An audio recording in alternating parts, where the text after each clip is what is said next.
After 1,473 days or 4 years after its initial release, Fall Guys is finally on mobile. This video will go over the hype for mobile, the rumors surrounding it, and the infamous Epic Games lawsuit and how that impacted the launch of Fall Guys Mobile. On August 16, 2024, Epic Games released the Epic Games Store worldwide for Android, meaning every country in the world should be able to install Fall Guys. However, the real kicker is that it launched on iOS, but only in the European Union. But first, let's talk about the game's history and how mobile has always been a hot topic. Fall Guys was the brainchild of game designer Joe Walsh. Back in January 2018, he would meet with Jeff Tanton, who was the creative director at Izzytorium. They would meet up to brainstorm ideas, and eventually, a few days later, Joe would submit a one-page pitch for a game called Fool's Gauntlet, which eventually got renamed to Fall Guys Ultimate Knockout and will be published by Devolver Digital. The game will launch on August 4th, 2020, and it became an overnight success, selling over 2 million copies on Steam within the first week. And mind you, the game costed $20 on PC back then. It also helps that it was free to play on PS4 if you were a PlayStation Plus subscriber, which is one of the main reasons why it blew up, and also it helped the game release during the height of a global pandemic. However, with great success comes incredibly poor knockoffs and attempts to scam unsuspecting children. On August 17th, 2020, Fall Guys took to its official Twitter page to warn people about fake Fall Guys mobile ads that were rampant at the time. In this example, you can literally see the mouse cursor on the phone. Back in the day, if you searched up Fall Guys Mobile on YouTube, one of the channels was an unverified channel called Fall Guys Mobile, which had 140,000 subscribers. The video they made about mobile got 500k views, which showed us how high the demand for a mobile port was. With great demand and no supply, that is a recipe for opportunity. Pocket Biz published an article talking about a shameless knockoff called Fall Guys Knockout that accumulated 81,000 downloads and $3,500 when they added a premium option, as the game was making money via game ads beforehand. And the most iconic clone of Fall Guys would release on the Google Play Store on September 24th, 2020, called Stumble Guys, and saying it eclipsed Fall Guys in popularity is an understatement. On the fated day of March 2nd, 2021, Epic Games would acquire Izzytorium's parent company, Tonic Game Group, for an undisclosed amount. Eventually, on June 21st, 2022, Fall Guys will go free to play, releasing on Nintendo Switch, Xbox One, Xbox Series S and X, along with PlayStation 5, reaching 20 million players in 48 hours and 50 million in 2 weeks, although mobile was nowhere to be seen. What's funny is that a Fall Guys mobile port was planned all the way back in August of 2020, but only for the Chinese market. Games analyst Daniel Hamad made a tweet back on August 22nd, 2020, saying that Chinese entertainment company Bilibili would acquire the rights to publish Fall Guys Mobile in China. I made a whole video going over it, and it's really a strange part of the game's history, but it highlighted how high the demand was for Fall Guys Mobile. Flash forward to May 10th, 2023, and they will launch Fall Guys Creative, the level editor, and Izzytorium would stop using the Unity game engine to create its levels and fully switch over to creative mode going forward. And on August 16th, 2023, they announced they would stop doing seasons altogether to focus on smaller bite-sized updates. Fall Guys Mobile, along with Fortnite and Rocket League Sideswipe, cannot be found on the Google Play and the Apple App Store, or rather, you have to install the Epic Games Store by either going to fallguys.com/download or epic.download. And once you've installed the Epic Games Store, then you can download Fall Guys. The reason why Fall Guys isn't on the Apple App Store or the Google Play Store is due to Epic Games' long feud with Apple and Google. This all began on August 13th, 2020, when Epic Games released a hotfix that will let players purchase V-Bucks for up to 20% off if they purchase it directly from Epic Games. This was a part of Epic's mega job event they were doing at the time. Using Epic's direct payment option will let Epic Games sidestep the 30% commission Apple and Google takes for every transaction. And a day later, Apple would ban Fortnite from the App Store and Google would shortly follow suit. Epic Games knew this would happen, so they released a parody of Apple's 1984 commercial on August 14th. Along with that, they announced they would be filing an antitrust lawsuit to both Google and Apple. Epic basically said that Apple is a monopoly and is anti-competitive. Since it doesn't allow other app stores, you're forced to use Apple's payment system, which takes a 30% cut on every transaction, also known as the Apple tax. You also couldn't put any links, buttons, or anything that lets people use alternative payment methods. It was either Apple's way or the highway. On August 17th, 2020, Apple even threatened to remove Epic Games' developer account and cut them off from the iOS and Mac development tools, which would affect Epic Games' Unreal Engine and the hundreds of apps that use the engine. The account was scheduled to be removed on August 28th, but Epic Games filed a temporary restraining order, making it so Apple wouldn't remove any of the developer accounts and that Fortnite would stay on the Apple App Store. However, on August 28th, Epic Games' developer account did get removed, and Fortnite would no longer be available to download on the Apple App Store, but if you had the app installed, you could still play the game. However, the the developer account that's responsible for updates to Unreal Engine would stay. The fact they threatened to remove Unreal Engine's developer account just leaves a sour taste in my mouth. Sure, removing their ability to work on Fortnite is one thing. Epic Games did break their terms of service and they have every right to do that. But the fact of the matter is, Apple knew that if they removed their Unreal Engine developer account, that hundreds and thousands of developers would be threatened and they wouldn't even be able to work on their game. The fact that this would basically punish developers who weren't even related to the lawsuit at all is just crazy to me. Maybe they thought Epic Games would back down, or maybe they thought there'd be some kind of protest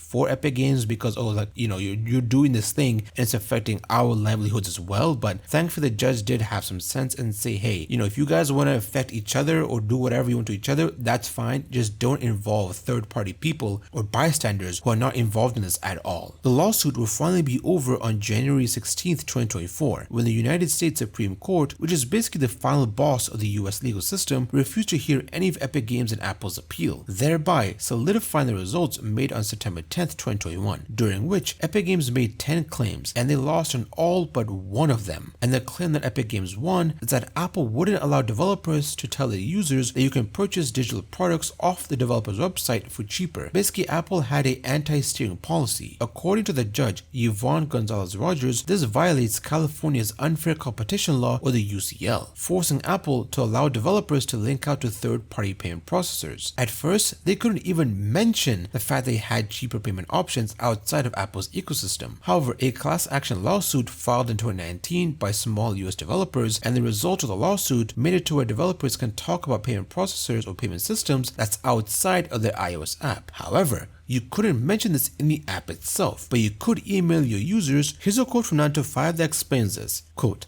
notably, Apple says that developers can use communications such as email to share information about payment methods outside of their iOS app. This means that a company or developer can email users with their consent to inform them about subscribing outside of the App Store. Apple has confirmed to 9 to 5 Mac. However, that this change does not apply to in-app communication. Developers are still not allowed to inform users in-app about pricing or subscribing options available elsewhere. Theoretically, Netflix could have a field in its iOS app for users to enter their email address, then communicate with that user directly by email about payment options. End quote. Apple will make this change in 2021. Ultimately, Epic lost the antitrust lawsuit against Apple since they weren't able to properly prove that Apple is a monopolist and were ordered to pay Apple. Here's a quote from 9to5mac.com. Quote, on the counterclaim in favor of Apple, on the counterclaim for a breach of contract, Epic Games shall pay damages in an amount equal to 30% of the $12,167,719 in revenue Epic Games collected from users in the Fortnite app on iOS through Epic Direct Payment between August and October 2020, plus 30% of any such revenue Epic Games collected from November 1st, 2020 through the day of judgment and interest according to law. End quote. Developers of all sizes have had issues with Apple's App Store from the way it handles things, and while it is the industry standard, the 30% cut really eats at the bottom line of developers, primarily ones that are small to mid-sized. The way Apple enforces its rules and criteria are unclear, and their blatant favoritism to big companies like Amazon, who we found out during the trial were allowed to use their own payment system, effectively sidestepping Apple's 30% tax. Apparently it's because Apple had a quote established program that some small cable companies were a part of, but it was pretty unknown, and even longtime Apple reporter Mark Gurman didn't know about this program. Apparently other browsers on iOS, say Google Chrome and Firefox, are just a reskin of Safari but slower. Basically, browsers in iOS cannot use their own rendering engine, just Safari's rendering engine, which is why some of them aren't as good as they would be, say on an Android for example, since if you're using your own engine, you can optimize it. Not only are you forced to use Safari's engine, it's not even the fast JavaScript Nitro that the current Safari uses, but rather a slow engine which makes rendering web pages take slightly longer. So you're basically using a worse version of Safari if you use Google Chrome for example. A former App Store official, Philip Shoemaker, would take the podium and say that apps and products that could potentially compete with Apple would take a super long time to get approved, such as Google Voice. Funny enough, there was an app store you could install from the Apple App Store called Big Fish, and Apple wanted the app gone, but had no real way to justify its removal other than to say we don't allow it. It didn't contain any malware or anything of the sort that I could find, so it just got removed randomly one day for no reason. I could talk about Spotify versus Apple, or how Tile, a company that makes location tracking devices, was having trouble getting the information it needed to do its job properly. Later, Apple Apple to announce its AirTags, which is directly competing with Tile. And obviously Apple has access to all the information it needs to compete, since it obviously runs the operating system. Apple basically nerfed Tile so that people wouldn't consider buying it and they would consider buying Apple's AirTags instead. The thing that Epic, Spotify, and Tile all have in common is that they consider Apple to have a monopoly. There's a whole lot more I can say about Apple, but don't worry, I will. But I need people to know that while Epic isn't some small indie company sticking it to the man, or the trillion-dollar company in this case, and is in fact a multi-billion-dollar company who has its fair share of things they've done that aren't in the consumer's best interest, such as having timed exclusives over games like Borderlands 3 and the PC port of Kingdom Hearts, and where those games cannot be on any other platforms for a specific amount of time, or how Epic's game store is lacking in the most basic features such as user reviews. It does have critic reviews which can be bought and paid for, or how Epic Games was found to be violating child privacy laws and had to pay $275 million to the FTC, and on top of that they had to pay $245 million in refunds to customers. Heck, all this began with Epic Games wanting to abolish the 30% tax and to be able to earn more money. This was all pre-planned. This was literally called Project Liberty internally. However, Apple has repeatedly shown that it does not treat everyone fairly, will hamper potential competitors, and play favorites when it benefits them. So you'll see a lot of people choose Epic Games' side for this very reason, even though both of them are incredibly greedy companies. I'm sure I'm missing a ton of stuff, but I'd be here all week talking about everything mentioned in the lawsuit. At one point, they talked about Peely the Banana, which is a skin that you can get in Fortnite. Just absolute asinine stuff. On the other side of the fence, Epic would take Google to court. This was a jury trial and not a bench trial, unlike the Apple one. In a jury trial, you have to convince, well, the jury, who are a group of people, and they'll be the ones to make the final decision and not the judge like it would be in a bench trial. Surprisingly, Epic Games won the lawsuit, and this is pretty strange because unlike Apple, Google allows people to install applications from outside the Google Play Store and directly from websites as well. This is how you were able to install Fortnite even though it wasn't in the Google Play Store anymore. The reason Epic won was because Google was making secret deals with certain apps like Spotify where they don't have to pay the 30% cut. Netflix was offered a sweetheart deal that let them pay only 10%. They even bragged about how they convinced Riot Games, the makers of League of Legends and Valorant, to now make their own app store by promising them $10 million in marketing. 20% Google Play revenue was given to key smartphone makers for Play Store exclusivity. Project Hug, which is Google's initiative to invest in 22 companies such as the following: the Pokemon Company, Niantic, Blizzard, Riot Games, Tencent, Aniplex, Bandai Namco, Supercell, and a bunch more companies. This was basically done to make them stay on the Google Play Store and not go and make their own app store, then remove their games from the Google Play Store. Activision was given a deal worth over $360 million, but it is reportedly worth billions at this point. Only Supercell and Epic Games ended up not signing, even after Google offered Epic Games $147 million to stay. On the 13th of November 2023, it was revealed that Google paid Apple $18 billion to keep Google as a default search engine in Safari in 2021 alone. Epic Games basically had a very strong case in how Google's dealing was causing its business harm, since some companies got better deals, and basically proved how Google was acting like a monopoly, since it's using its piles of money to convince others not to make their own stores but rather stay with them, thereby making Google the de facto place to get apps from, which would give it a monopoly on app distribution. And since it uses its own billing service, which takes a 30% cut, it has a monopoly on that too. However, Google wouldn't be mentioned all that much when talking about the lawsuits between Epic Games. Since you could still install Fortnite Mobile, it was also available on the Samsung Galaxy Store, and you could get the APK from the Fortnite website. On March 20th, 2024, during the State of Unreal keynote at Game Developers Conference aka GDC, Steve Allison, the Epic Games Store general manager, briefly mentioned how they've been tirelessly fighting gatekeepers, those being Google and Apple, and how the Epic Games Store will be coming to both iOS and Android near the end of 2024. When all this was happening, Fall Guys was still in its first year or so, and depending on the timeline, it would just get acquired by Epic Games. And like when you move houses, there's a lot of work and setting up that needs to be done, such as crossplay, cross-party, and Epic Games integration. While on top of that, they're working on other console ports and a ton more stuff, so it's understandable why Fall Guys Mobile didn't come out. But that doesn't mean they weren't starting or planning to port Fall Guys to mobile. This section will talk about some of the leaks that were circulating back in the day about Fall Guys Mobile. August 11th, 2020, HypeX, who's a well-known leaker in the Fortnite community, had a Fall Guys leak account, and they will make a tweet saying the following, quote, "Fall Guys are planning to add it to iOS and Android based on some placeholders they have. end quote. Unfortunately, they would delete their account, so I have no idea if they attached any images, but this was the earliest leak tweet I could find talking about Fall Guys Mobile. On December 17th, 2020, FG Pancake, who used to be a leaker, would make a post saying that mobile is coming or being planned. Then they attach an image of string or some code, and one of them says Android. Flash forward to February 21st, 2021. Crunky, who used to be a Fall Guys leaker back in the day, would release a tweet showing all the current information they had on Fall Guys Mobile, such as the fact that FG Mobile would have a tutorial system similar to Fortnite Mobile, or how Fall Guys Mobile will slowly be launched in different countries, which aged pretty well. It would also show a bunch of strings or code relating to mobile. Most of them are related to the tutorial system. A few of them are for notifications, and some strings for graphic settings. Crunky posted a screenshot of the mobile user interface along with a YouTube video going through the tutorial, and I love how the dive has its own dedicated button, whereas the final retail version has the dive and jump as the same button. FG Pancake made a post on March 24th, 2021. However, it's been deleted, but I did bookmark it before it was gone, and I'm able to read some of the posts, and it said, Fall Guys will be coming to iOS, Android, Epic Games Launcher, and Amazon. Then the text cuts off, but I remember it saying, quote, they have a proprietary launcher. End quote. Wonder why the post got deleted, but apparently it was supposed to be on Amazon's launcher. Maybe it will show up there since Epic is open to putting their games on alternative app stores like Alt Store on iOS, and they're planning on putting their games in more storefronts in the future. June 27th, 2021, Pancake mentions something kinda huge, and is that Room 8 Studios will be the ones responsible for porting Fall Guys to mobile. On November 22nd, 2022, Today Simpson, aka Giddy Little Hair on YouTube, who used to make videos modding Fall Guys, posted a tweet showing us some of the mobile UI. With the background being from Season 3 Sucker Secrets, what's weird is that it has the crown bar on the top, which was used back when crowns were an earnable currency, and it shows how the camera would have had a dedicated button. FG Leaks and Infos, who's a prominent leaker in the Fall Guys community, posted on August 15th, 2023 about how in the 10.3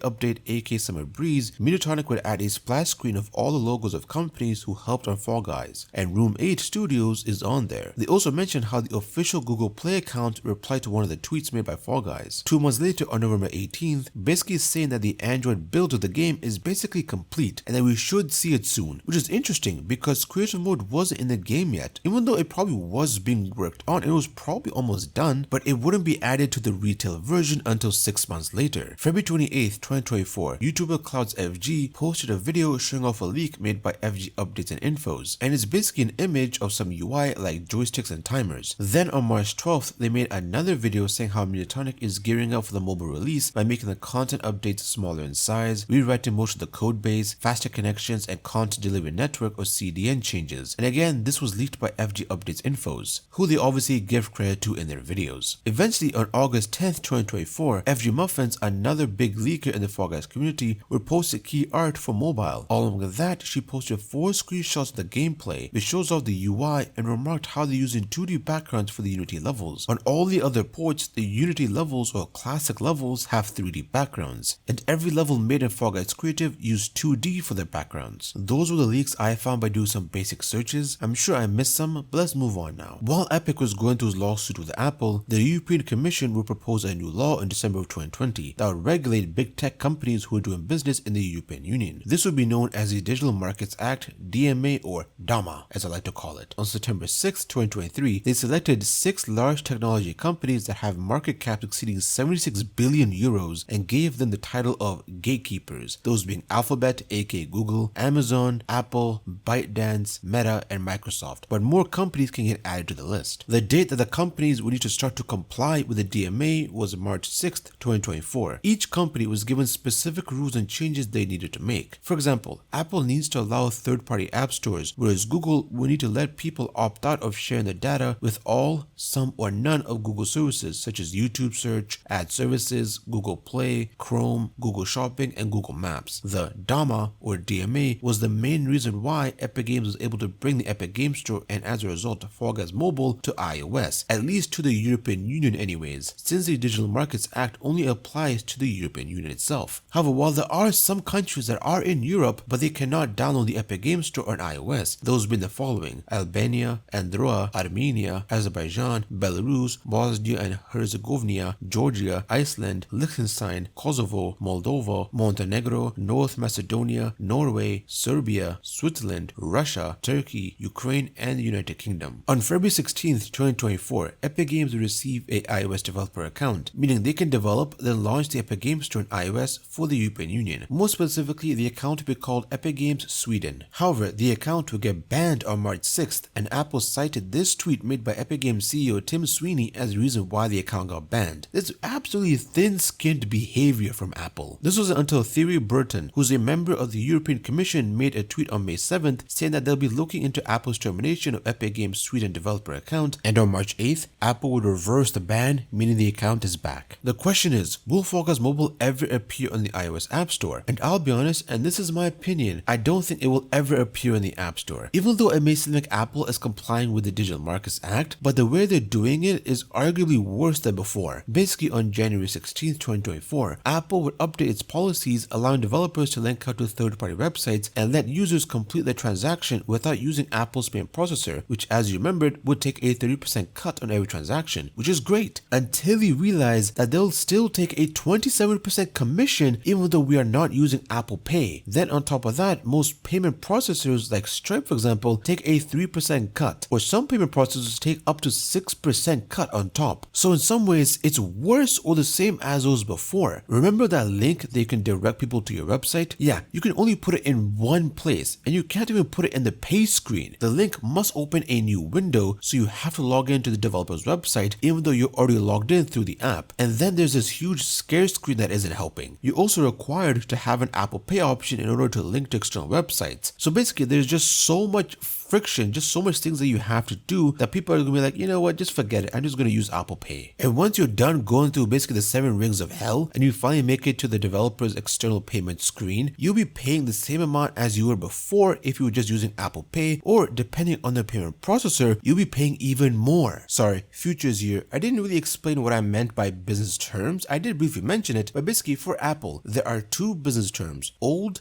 and new. With the old business terms, your app basically remains exclusive to the App Store and you pay a 30% commission on every transaction made. However, to comply with the Digital Markets Act, Apple basically made new business terms that you have to agree to. If you agree to the new business terms, you can basically launch your app outside of the App Store. However, you must pay a 27% commission to Apple even if you're not using the Apple App Store. And the real kick in the nuts is that you have to put Apple's payment processor in order to even be approved for this. Like, even if your app is on a third-party app store, you still have to shoehorn in Apple's payment processor. And the whole reason people will even want to put third-party options or third-party payment options is so people don't use Apple's payment processor. Even though it is optional, basically with how much hurdles people have to jump through, people are just gonna give up and just use Apple's freaking payment processor anyways. And on the scare screen, it says that Apple is not responsible for the privacy and security of purchases made on the web. So like, why are you taking a 27% commission then? Like, you're not even basically doing anything that would justify the 27% commission. I don't know, maybe I'm missing something, but this is just absolute donkey crap. Like, what? This was done so that people would basically just stay exclusive to the App Store and just remain on Apple's old business terms. If you agree to the new business terms, then you'll have to pay a 27% commission on all payments done outside of the App Store. Epic Games CEO Tim Sweeney made his displeasure on the way Apple implemented this policy change known, and so has DHH, who's a co-founder of Hey Mail, saying Apple is poisoning Epic's one win. Crazy part is that they want you to report to them on transactions made outside the App Store every few weeks, and they'll have the ability to audit your books. All of this is just plain insane, and it's designed to make people want to stay exclusive to the App Store. If you thought it couldn't get any worse, it can. Apple introduced the core technology fee. If an app has been downloaded more than 1 million times in a year, they must pay 50 cents on every download after that, which is basically similar to what Unity tried to pull off for their runtime fee back in September of 2023. And back then, people were not afraid to make their voices heard. Developers who choose to remain on Apple's old business terms can actually avoid the core technology fee. And as I previously mentioned, if you stay on the old business terms, you basically cannot put your apps on alternative app stores, nor can you use alternative payment methods. So the only way you can basically avoid this tariff is if you remain on Apple's old terms. Geez, isn't that just Convenient? On June 24th, 2024, the European Commission even found that Apple wasn't even properly complying with the DAMA after they did an investigation on March, and that they could fine them over $1 billion.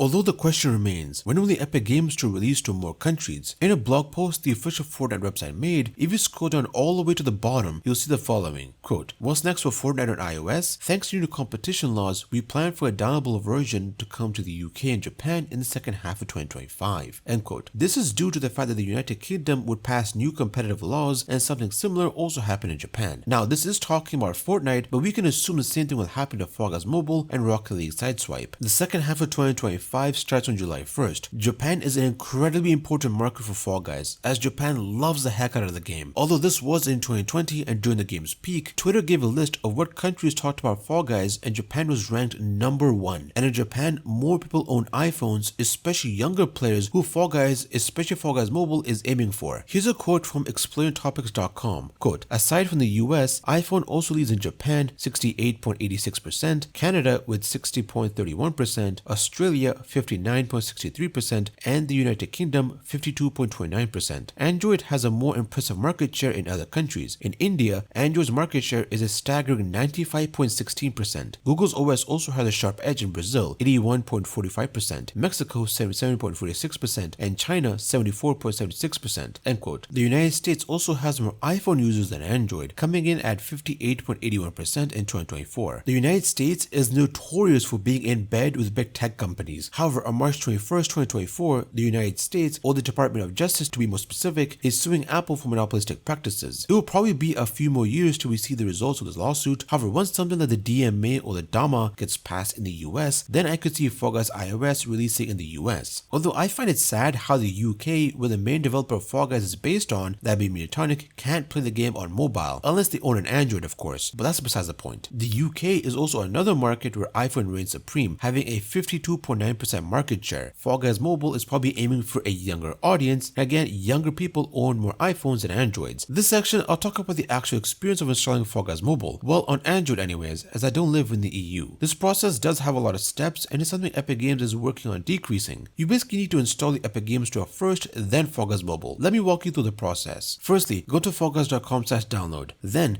scroll down a little bit and then tap on the purple button that says download now. Once you do, it'll show you a pop-up saying do you want to download Epic Games app.apk, and that it might be harmful. It's not, so tap download anyways. Wait for it to install by opening your notification shade, and once it's done, open with package installer if it asks you to do so. You'll have to go through your settings to approve your browser to install apps from unknown sources. Find it, then flip the switch. This will start the installation process for Epic Games Store. Once that's done, you have the Epic Games Store on your phone. Tap on the install button for Fall Guys and the download process will begin. This one took me around 10 minutes, but once that's done, you'll need to approve the Epic Games Store in your settings. Find it, then tap on the switch like you did before, and it will start the installation process for Fall Guys Mobile. When I installed this on my Samsung S10 Plus, it took me a little over an hour to install. However, when I went to get footage of the installation process on my brother's Samsung Note 10 Plus, it took me, and I'm not kidding when I say this, it took me 8 hours. 8 hours. 8 hours to download Fall Guys Mobile. And what's strange is sometimes the progress bar will go up and then go back down, or go up and then back down, and this just kept happening until I reached 80%. Then it went up like normal. Apparently you need to have a stable internet connection in order to download the game properly. People have also reported login issues with the Epic account on mobile. I'll just talk about gameplay issues in a later video, but I've experienced quite a few of them. If you're in the European Union, you can install the Alt Store and download Fall Guys Mobile from there, and Epic Games are planning on adding the game to more alternative stores down the line. Fall Guys has changed a lot since its humble beginnings back in 2020. However, one constant remained the same, and that's people wanted the game to come onto mobile devices. And after 4 years, it's finally here. However, Apple's blatant disregard for the Digital Markets Act really dampers any chance of Fall Guys appearing on the iOS App Store, and I doubt it will appear on the Google Play Store either. Since Epic Games wanted to launch their storefront, the only way you'll be able to get the game is through there. By adding so many steps, it just makes the process complicated to install, at least for the common everyday person who just wants to play the game and and don't want to mess around downloading APKs and going through all these scare screens. And especially for younger children who may want to install the game, they would have to give their phone to their parents, and their parents may look at the scare screens and just be like, we're not going to install this, you could have a virus on your phone. So it just really hurts the game's chance for success. And whatever success it has could have been elevated tenfold if the game was just a download on both the iOS and Google Play Store. But alas, the greed of corporations makes it to where the customer is on the losing end. I briefly mentioned that Fall Guys Mobile was going to be released, but only in China. I talked about it in this video, so tap the video on screen to learn more about that, and thank you to our Max 2 members for your support as always.